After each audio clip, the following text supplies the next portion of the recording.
시편 11편의 말씀을 가지고 오늘 여러분들과 함께 간략하게 말씀을 나누고 또 함께 기도하는 그런 시간을 갖도록 하겠습니다. 제가 오늘 여러분들에게 또 영상으로 또 자료로 안내해 드린 것처럼 이번 주 화요일을 기점으로 온라인 비대면 예배로 드리게 되었습니다. 좀 이따 잠깐 설명을 드리겠지만 오늘 오후 4시에 우리 서울행정법원에서 변호사님 두 분과 제가 함께 가서 이 집행 정지 신청 신문을 하고 나왔습니다. 그래서 그 경과에 대한 이야기도 또 여러분들과 함께 나누는 그런 시간을 갖도록 하겠습니다. 그래서 그 판결이 이번 주 중에 나오게 되면 그 판결에 따라 다시 이번 주일부터 대면 예배로 현장 예배로 복귀가 가능하고요. 만약에 그렇지 않으면 그 판결이 나온 이후에 아마 결정이 될 것 같습니다.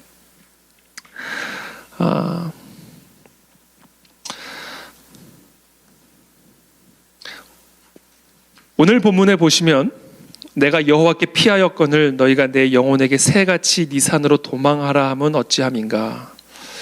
악인이 활을 당기고 화살을 시위에 먹이며 마음이 바른 자를 어두운 데서 쏘려 하는도다. 여러분, 이 땅에는 악인이 있죠. 악인이 있습니다. 악이 있습니다.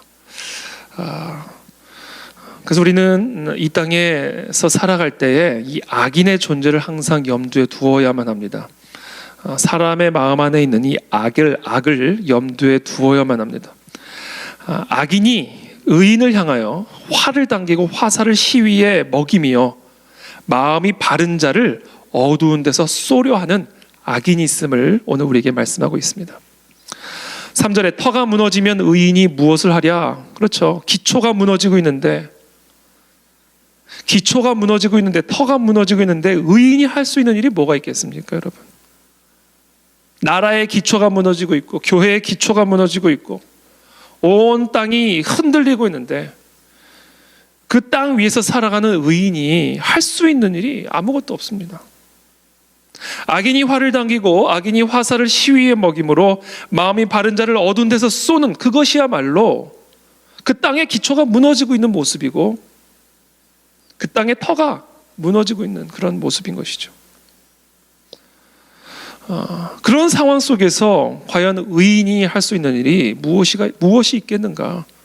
여호와에게 피하는 것 외에는 다른 길이 없다라는 것을 오늘 시편의 기자가 이야기를 하고 있습니다. 4절에 여호와께서는 그의 성전에 계시고 여호와의 보좌는 하늘에 있으며 그의 눈이 인생을 통촉하시고 그의 안목이 그들을 감찰하시는도다. 자, 여러분, 이 악인이 활을 당겨서 의인을 어두운 데서 쏘고 소멸시키려고 하는, 그래서 온 땅의 기초가 완전히 흔들리고 무너지고 있는 완전한 절망의 이런 상황 속에서 의인이라 할지라도 할 수 있는 일이 정말 아무것도 남아있지 않은 그와 같은 위기의 상황 속에서 우리는 무엇을 바라봐야 하는가? 성전에 계신 저 하늘의 보좌에 앉아 계신 만군의 여호와 하나님이 계심을 인지해야 된다라는 거예요. 그 사실을 망각해서는 안 된다라는 겁니다. 우리가 이 땅을 밟고 살기 때문에 우리 인간이라는 존재는 이 땅을 딛고 살아가는 존재들이기 때문에 이 땅이 흔들리기 시작하면요 의지할 게 없어져 버립니다. 이 땅의 터가 흔들리고 무너지기 시작하게 되면 우리가 의지할 것이 없어져 버린다. 그러나 그와 같은 상황이라 할지라도 우리가 정신을 차리고 온 땅이 흔들려서 더 이상 아무런 소망이 남아있는 것처럼 보이지 않는 그런 위기라 할지라도 우리가 정신을 차리고 다시 기억하고 다시 회복해야 할 것이 있는데 그것은 뭐냐? 저 하늘의 보좌에 만군의 여호와 하나님이 앉아 계시고 그 하나님의 눈이 인생을 통촉하고 계시고 그의 안목이 그들을 감찰하고 계신다는 사실을 기억해야 된다라는 거예요. 저는 그것을 기억하는 이 밤이 되시기를 축복합니다. 5절에 여호와는 의인을 감찰하시고 악인과 폭력을 좋아하는 자를 마음에 미워하시도다. 그분이 바로 저 만군의 여호와 하나님, 저 하늘의 보좌에 앉아 계신 우리 여호와 하나님이시다. 우리 하나님은 악인이 어두운 곳에서 의인을 넘어뜨리기 위해 화살을 시위에 당기고 있는 그런 상황 속에서 도무지 의인이 할 수 있는 일이라고는 아무것도 할 수 없는 그런 상황 속에서 하나님은 의인을 감찰하고 계시고 그 전능하신 만군의 여호와 하나님이 악인과 폭력을 좋아하는 자를 마음에 미워하고 계신다라는 사실을 오늘 이 밤에 우리가 기억해야만 해요. 그 사실을 굳게 붙잡아야만 합니다. 그때 온 땅의 터가 무너질지라도 흔들림이 없이 견고하게 서 있고 더 나아가 하나님의 뜻을 이루는 하나님의 군사요 군대로 쓰임받을 수 있는 길이다라는 겁니다. 바로 거기에 소망이 있어요. 거기에 우리의 소망이 있습니다. 정말 온라인 유튜브 비대면 예배를 드리는 정말 이런 참담한 상황이라 할지라도 우리가 이 사실을 기억한다면 우리에게는 소망이 있음을 깨달을 수가 있죠. 여러분들의 개인의 삶에 어떤 어려움과 어떤 탄식이 있을지라도 의인을 통촉하시고 하나님의 안목이 그들을 감찰하고 계시며 악인과 폭력을 좋아하는 자를 하나님의 마음에 미워하고 계신다는 사실을 기억을 할 때 그때 우리의 마음에 소망이 솟아나기 시작하고 기쁨이 솟아나기 시작하고 찬양과 예배가 살아나기 시작하는 것을 경험하게 될 줄을 믿습니다. 6절에 악인에게 그물을 던지시리니, 자, 악인은 어두운 곳에서 의인을 넘어뜨리기 위해서 화살 시위를 준비하고 있지만 그와 같은 악인을 향한 하나님의 계획이 있다라는 거예요. 아무도 보지 않는 그 어두운 곳에서 의인을 넘어뜨리기 위해서 아주 은밀하게 활을 당기고 화살을 시위에 먹이고 있는 그 악인을 향한 하나님의 계획이 있다. 비록 그 악인 앞에서 의인이 할 수 있는 일은 아무것도 없지만 그와 같은 악인을 향한 하나님의 계획이 있음을 6절에서 말씀하십니다. 악인에게 그물을 던지실 것이다. 불과 유황과 태우는 바람이 그들의 잔에 소득이 되리로다. 뭐예요? 심판하실 거다. 반드시 심판하신다. 하나님은 살아계시기 때문에, 하나님은 살아계시기 때문에 의인을 넘어뜨리고 하나님을 대적하는 악인을 향하여 하나님은 반드시 심판하신다. 7절에 여호와는 의로우사 의로운 일을 좋아하시나니 정직한 자는 그의 얼굴을 배우리로다. 저는 오늘 이 본문의 말씀이 특별히 여러분들의 개인의 삶의 상황 속에서 큰 위로가 되는 말씀이 되기를 축복합니다. 하나님이 의인의 마음을 감찰하고 계시고 또 그 하나님의 안목으로 우리들을 통촉하고 감찰하고 계신다는 사실을 기억하십시오. 우리의 삶의 터가 아무리 심하게 흔들릴지라도 그런 흔들리는 터 앞에서 할 수 있는 일이 아무것도 남아있지 않은 그런 절망의 상황이라 할지라도 그 자리에서 기억하십시오. 저 여호와 하나님의 보좌, 그 보좌에 앉아 계신, 그 하늘의 보좌에 앉아 계신 전능하신 만군의 여호와 하나님이 우리를 감찰하고 계시고 통촉하고 계심을 여러분들이 기억하고 그 하나님 앞에 담대하게 나아가 그 하나님으로부터 말미암는 위로와 소망을 품는 이 밤이 되시기를 축복합니다. 또한 하나님 이 말씀은요, 오늘 이 말씀은 지금 우리가 처한, 한국 교회가 처한 이 시대적인 상황에 큰 위로가 되는, 큰 격려와 약속을 약속하는 그런 하나님의 말씀입니다. 여러분, 제가 지난 주일에 잠깐 말씀을 드렸지만 지금 우리는 전쟁 중에 있습니다. 전쟁 중에 있어요. 제가 창세기 41장에 그 바로의 환상의 말씀을 통해서 여러분들에게 나누었듯이 그 환상이 지금 우리가 보고 있어야 할 환상입니다. 바로 그 환상이 지금 하나님이 우리에게 보여주시는 환상이에요. 파랗게 마른, 흉측하게 마른 7마리 암소가 아주 기름지게 살찐 7마리 암소를 다 삼켜버리는 그 환상이 지금 오늘 우리 모두가 바라봐야 하는 하나님이 보여주시는 환상이다. 흉측한 마른 그 7마리의 암소와 기름지게 살찐 7마리 암소 간의 전쟁, 풍년과 흉년의 전쟁, 하나님의 나라와 흑암의 나라 사이의 전쟁, 그 치열한 전쟁이 한반도 안에서 벌어지고 있고요. 더 크게는 전 지구적으로 치열하고 선명하게 벌어지고 있는 그와 같은 시대적인 상황을 이 땅의 모든 그리스도인들이 분별할 수 있어야 됩니다. 그래야 우리가 요셉의 사명을 감당할 수가 있어요. 그 상황을 보고 해석할 수 있는 영적 분별력을 갖고 있어야 요셉의 사명을 감당할 수가 있습니다. 지금 우리가 속한 이 나라에서는 아주 심각한 전쟁이 펼쳐지고 있습니다. 그리고 그 심각한 전쟁이 기독교에 대한 편견과 탄압의 모습으로 선명하게 드러나고 있습니다. 어디 가서 탄압이라고 말도 못하게끔 상황이 만들어져 버린 그런 상황 속에 한국 교회가 지금 놓여져 있습니다. 이것은 전쟁이에요. 제가 이 부분에 대하여 좀 더 구체적으로 이번 주일 설교 때 여러분들과 함께 좀 나눌 예정입니다. 지금 한국 교회가 타겟팅이 되어 있습니다. 왜 교회만 가지고 그러는가? 교회만.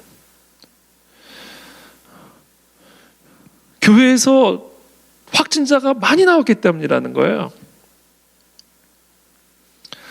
여러분, 최근에 파주에 있는 스타벅스에서 확진자가 발생했습니다. 그래서 여러분, 파주 지역에 있는 모든 커피숍이 다 문을 닫았습니까? 파주의 한 커피숍에서 일어난 확진자 때문에 대한민국 전체의 커피숍을 문 닫게 했습니까? 아니요. 확진자가 일어난 그 장소만 며칠 폐쇄시키고 방역하고 다시 오픈합니다. 여의도 순복음교회에서 확진자가 나왔대요. 나중에 가만히 보니까 여의도 순복음교회를 다니는 교인이 다른 곳에서 확진을 당한 교회를 가지도 않았어요. 그런데 보도에는 여의도 순복음교회 발 확진자 이런 식으로 보도가 되는 겁니다. 그러니까 크리스찬이 어디에서 감염이 되든 그 사람이 어떤 소속 교회가 있으면 그 교회 발 코로나가 돼버리는 거예요. 그러니까 지금 온 사회가 어떻게 보면 매우 의도적으로 교회가 코로나의 진원지인 것처럼 몰아가고 있는 형국입니다.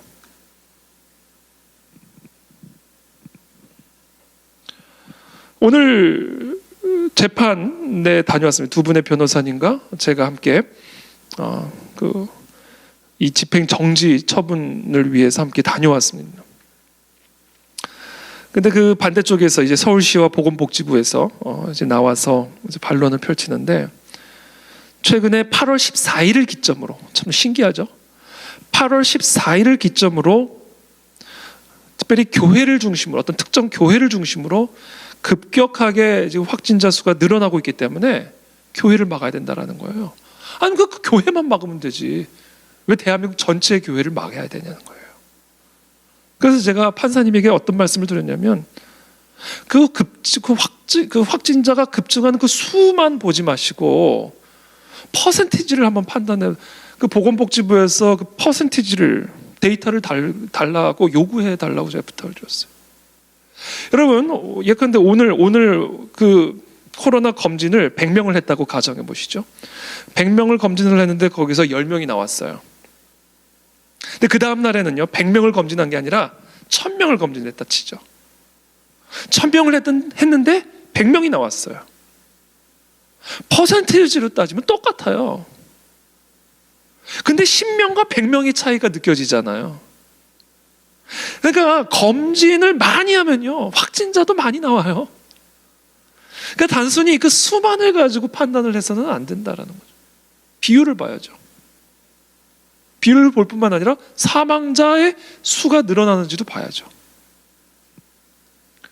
근데 단지 어떤 특정 교회에서 갑자기 코로나가 확진자 수가 많이 나타났다고 해서 다른 모든 종교들 내버려두고, 또 다른 모든 그런 단체는 내버려두고 딱 교회만 집어서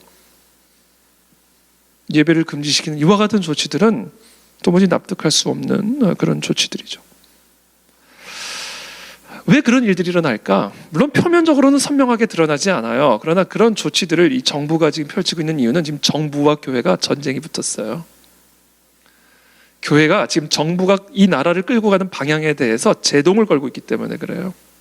그래서 전쟁이 붙은 겁니다. 근데 제가 여러분들에게 오늘 이 시간 말씀드리고 싶은 부분은 이 땅의 교회는 지금 현재 정부가 추진하고자 하는 이런 방향들, 대한민국을 끌고 가고자 하는 그 방향에 대해서 분명하게 제동을 걸어야 됩니다. 물론 그 제동을 거는 방식은 물론 다양할 수가 있겠지만 기본적으로 그리스도인과 교회가 이 대한민국이 저 소돔의 땅으로 가지 아니하고 저 심판의 땅으로 가지 아니하고 약속의 땅으로 갈 수 있도록 우리가 해야 할 일은 뭐다? 저 하늘의 보좌에 앉아 계신 여호와 하나님을 기억하고 그 여호와 하나님 앞에 간절하게 기도하고 부르짖는 일이다. 하나님이 하시는 일이다라는 거죠. 그러므로 비록 지금 터가 무너지는 것처럼 지난 70년, 80년 동안 오늘날의 대한민국 또 오늘날의 한국교회를 가능하게 만들었던 그런 신앙의 터, 체제의 터, 그 모든 터들을 지금 다 허물려고 하는 이런 상황 속에서 이 땅의 교회가 할 수 있는 일이 무엇이 있을까? 사실은 아무것도 없습니다. 할 수 있는 게 없어요.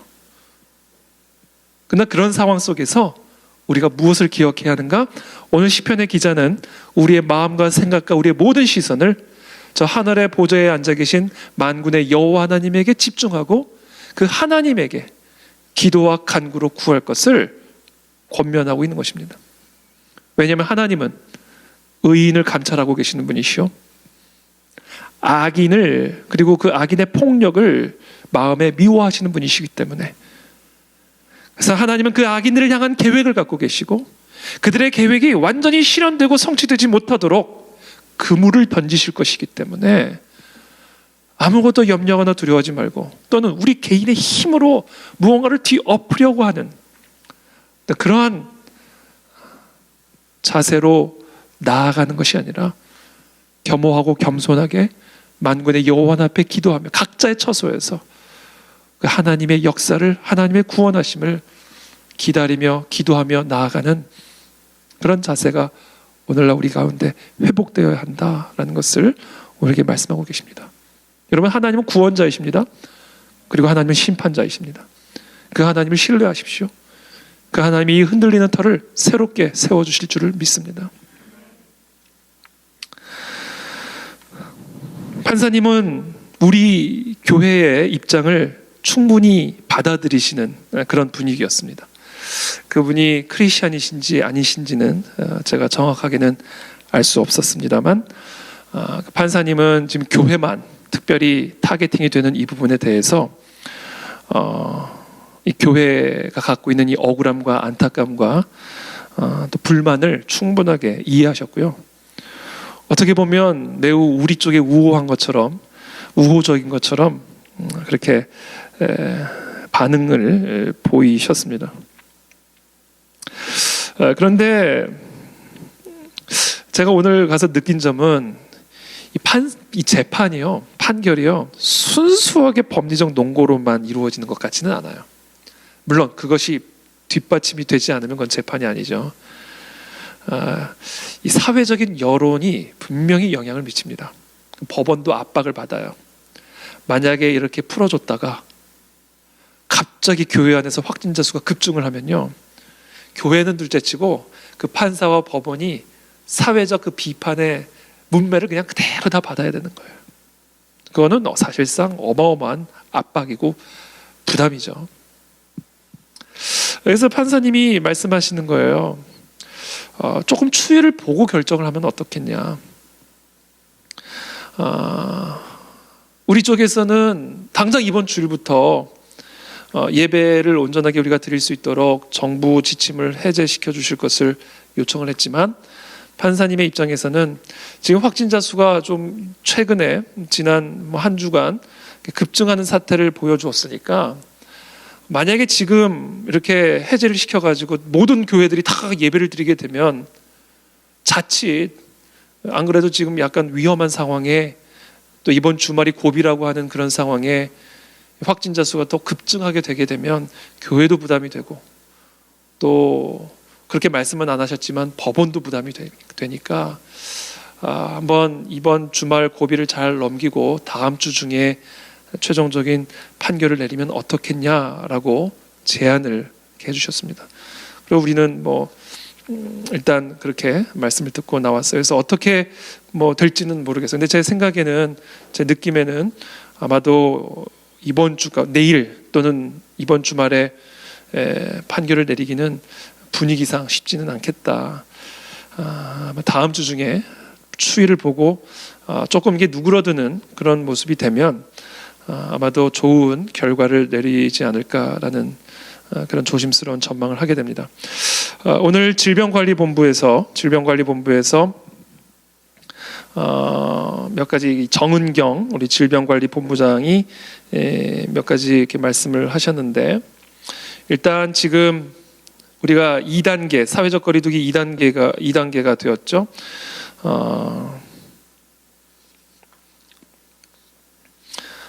그래서 이 정은경 본부장의 이야기에 따르면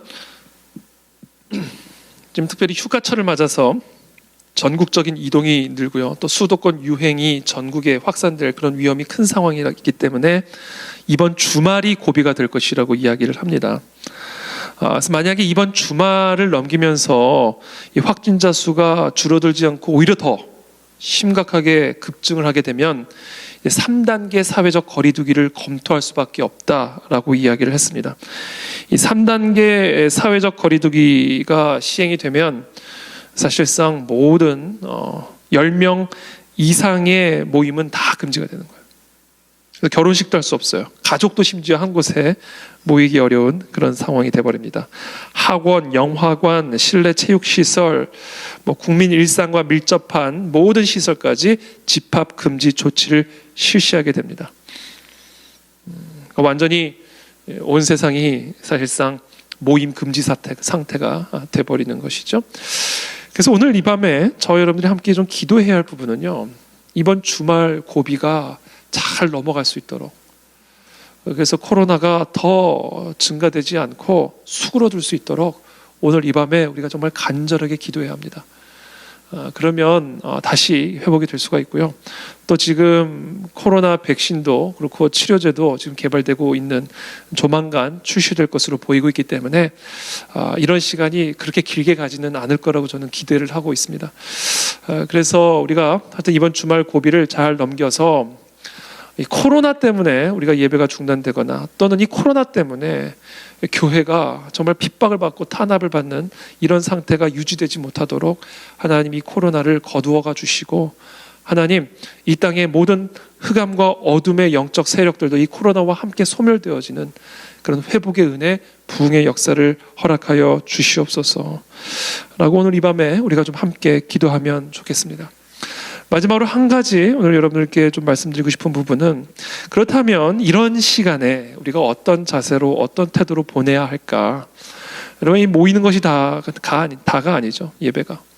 예배라는 것은 모이는 것으로 완성되는 것이 아니라 모였다가 흩어짐으로써 예배는 완성이 되는 것이죠. 오늘 새벽 예배 때도 함께 말씀을 나누었지만 영적 예배에 대한 사도 바울의 가르침을 우리가 로마서 12장 1절을 통해서 보게 됩니다. 로마서 12장 1절부터 보면, 그러므로 형제들아 내가 하나님의 모든 자비하심으로 너희를 권하노니 너희 몸을 하나님이 기뻐하시는 거룩한 산 제물로 드리라. 이는 너희가 드릴 영적 예배니라.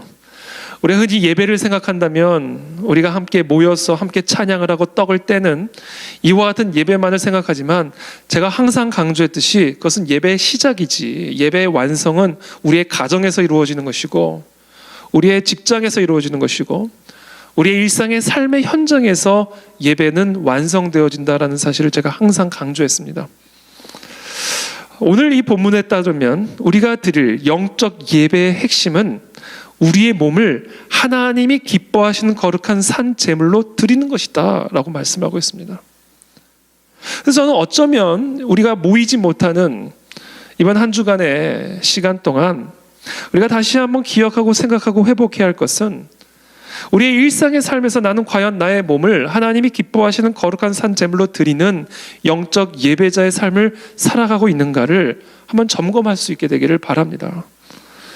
삶의 현장에서 진정한 이 영적 예배가 드려지지 않는, 다만 이 교회 성전 안에서만 우리가 찬양하며 말씀을 듣는 그런 종교적 예배만을 예배로, 반쪽짜리 예배로, 균형이 깨진 병든 예배로 살아가던 예배자는 아니었는가?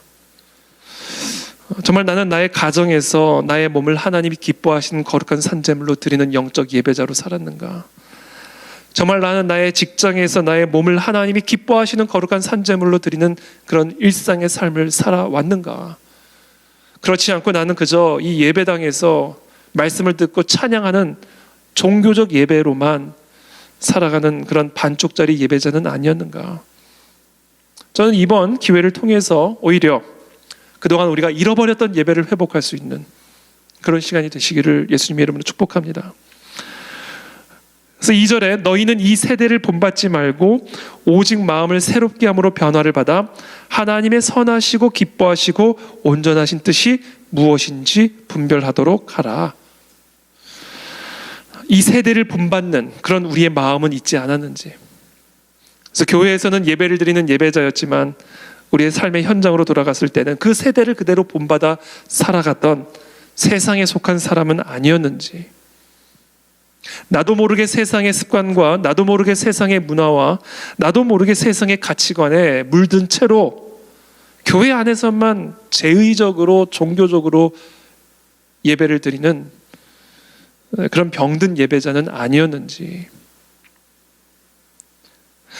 우리의 마음을 새롭게 함으로 변화를 받는 이 시간이 되시기를 예수님의 이름으로 축복합니다.